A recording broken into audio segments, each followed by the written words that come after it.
बड़े बड़े ऋषि मुनि भी बचपन से जतन करते हैं, लेकिन अंत में भगवान का नाम नहीं आता। इसलिए परीक्षित, भागवत सुनकर के तुम भगवान का नाम लो।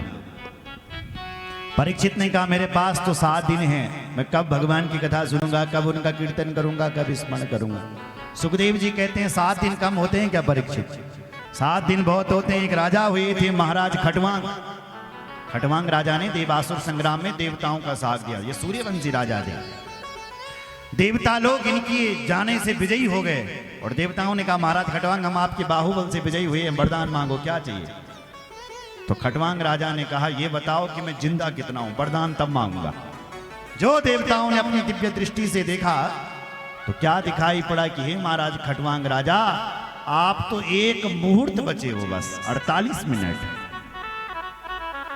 3 घंटे का एक पहर होता है, 2 घंटे का एक लगन होता है, 24 घंटे का अहोरात्र होगा, 48 घंटे का एक मुहूर्त होता है। इसलिए तुम एक मुहूर्त बचे हो। तो राजा ने कहा मुझे यहां से गंगा जी के तट पर ले चलो।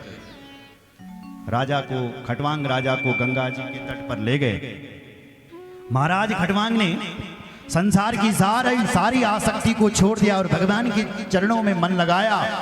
जैसे ही एक मुहूर्त पूरा हुआ, मुहूर्तासरमुत्सृज्य गतवान अभयम हरिम, एक मुहूर्त में महाराज खटवांग ने मुक्ति को पा लिया है परीक्षित। जब खटवांग राजा एक मुहूर्त में मुक्ति पा सकता है तो तवाप्य तरहि कौरव्य सप्ताहम जीवितावधि, तुम्हारे पास तो 7 दिन हैं, तुम तो 7 दिन तक जीवित हो, तुम भी मुक्ति को पा सकते हो साहब।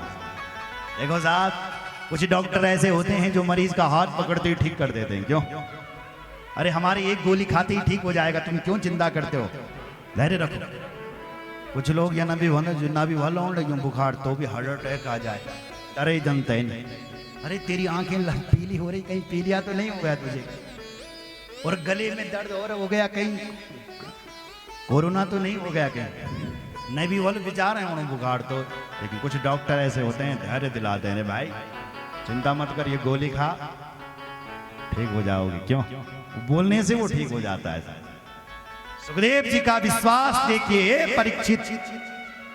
7 दिन कम है क्या? 7 दिन बहुत होते हैं, क्यों चिंता कर रहा? मुझे देखो, मैं भी उस निर्गुण ब्रह्म की सत्ता में परिनिष्ठित था। परिनिष्ठितोपि नैर्गुण्या उत्तम श्लोक लीलया। हे परीक्षित, मैं उस निर्गुण निराकार ब्रह्म की सत्ता में ध्यान मगन था। उत्तम श्लोक लीलया, मैंने भी भगवान भागवत के 2 श्लोक सुने। गृहीत चेता राजर्षि, हे राजर्षि परीक्षित, मेरा चित्त खिंच गया और मैं भागवत का दीवाना हो गया।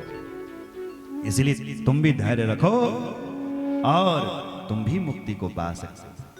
परीक्षित ने पूछा गुरुदेव ये बताओ कि भगवान का ध्यान कैसे, क्या करें उसका ध्यान, भगवान का ध्यान करने के लिए? बोले हे परीक्षित, सबसे पहले जितासन बनो। जितासनो जितश्वासो जित संगो जितेन्द्रिय स्थूले भगवतो रूपे मनः संहारयेत्। ये परीक्षित सबसे पहले जितासन बनो, एक आसन पर बैठना सीखो। जितासन जितश्वास, श्वास को जीतो। अगर व्यक्ति श्वास कम खर्च करे तो वो 120 वर्ष 5 दिन तक जिंदा रह सकता है संसार में, क्योंकि हमारी उम्र 120 वर्ष 5 दिन की है महाराज। लेकिन श्वासें कम खर्च करनी है। हम लोग श्वास खर्च कर लेते हैं, कैसे टेंशन हो गई हमने ना, मैथुन क्रिया ज्यादा कर दी, तो सांसें चल रही है, सांस खर्च हो रही है, इसलिए श्वासों को कम खर्च करें। जितश्वास, आयु थोड़ी नहीं मिली हमें, श्वासें मिली हुई, इसलिए इन श्वासों को जीतें, प्राणायाम करें, योग करें। जितश्वास जित संगो जितेन्द्रिय, संग को जीतें। एक संगी ही जो इंसान को महान बना देता है और एक संगी ही तो है जो उसको गर्त में गिरा देता है। एक सांप जब गलियों में घूमता है तो लोग उसको डंडे मारते हैं, और वही सर्प जब शिवजी के साथ खड़ा हो जाता है साहब ना, तो लोग बोलते हैं दूध पिलाओ ना, पिलाओ ना। संग का कितना अर्थ है कि भाई सांप यहाँ घूमे तो लोग मार देंगे उसे, और वही सांप यदि शिवजी के साथ रहे तो हम उसको दूध पिलाएंगे। इसका मतलब संग तुमने किसका किया है? जब तुम महान व्यक्ति का संग करते हो तो तुम महान हो जाते हो, जब तुम निम्न आदमी का संग करते हो तो गर्त में गिर जाते हो। संत संग अपवर्ग कर कामी भव करपन। पक्षीराज गरुड़ काक भुसंडी को कह रहे हैं, हे भाई, सत्संग करने से और संगति करने से जीव सुधरता है। जित संगो जितेंद्रिय। हमारी इंद्रियों पर हमारे बस में रहे। इंद्रियां मतलब 5 ज्ञानेंद्रिय, 5 कर्मेंद्रिय। हमारी आंखें जो देखना चाहे वो मत देखो, जो तुम देखना चाहते हो वो तुम्हारी आंखें देखें। जो ये कान सुनना चाहते हैं वो मत सुनो, जो तुम सुनना चाहते हो तुम्हारे कान सुने। ये जीभ जो खाना चाहती है रसना वो मत खाओ, जो तुम खाना चाहते हो वो तुम्हारी जिह्वा खाए। मतलब ये इंद्रियां हमारे अनुसार चले, ऐसा ना हो कि हम इन इंद्रियों के अनुसार चले। जितेंद्रिय। उसके बाद स्थूल ब्रह्म का ध्यान। स्थूले भगवतो रूपे मनः संधारये धिया। मनः संधारये धिया। फिर उस स्थूल ब्रह्म का चिंतन करना चाहिए। पाताल में तस्य ही पाद मूल। उस भगवान का, ये जो ब्रह्म लोक हैं ये उस भगवान का ब्रह्मांड है, और जो पाताल लोक हैं ये उसके चरण हैं साहब।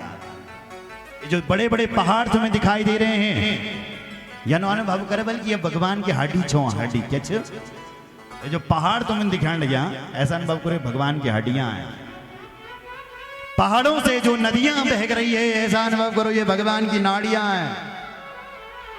ये जो सुंदर सुंदर घास वल्कावली सुंदर वृक्ष तुम्हें दिखाई दे रहे हैं, ऐसा अनुभव करो कि भगवान के रोम है। ये जल तुम्हें जितना भी दिखाई दे रहा है ये भगवान का तालु है। सत्यलोक ये उस भगवान का शीर्ष स्थान है। ये जो 10 दिशाएं हैं ये उस भगवान के कान हैं, यहां से वो सुनता है।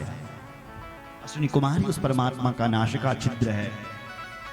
ये जो दिन रात हो रही है ये भगवान की पलकें झपक रही है। जैसे आपकी पलकें निमेश, आंखों को निमेश कहते हैं, जैसे ये आंखें झपक रही है ऊपर नीचे हो रही, ऐसी ये रात दिन हो रही है भगवान की पलकें झपक रही है साहब। स्टेइंग उस परमात्मा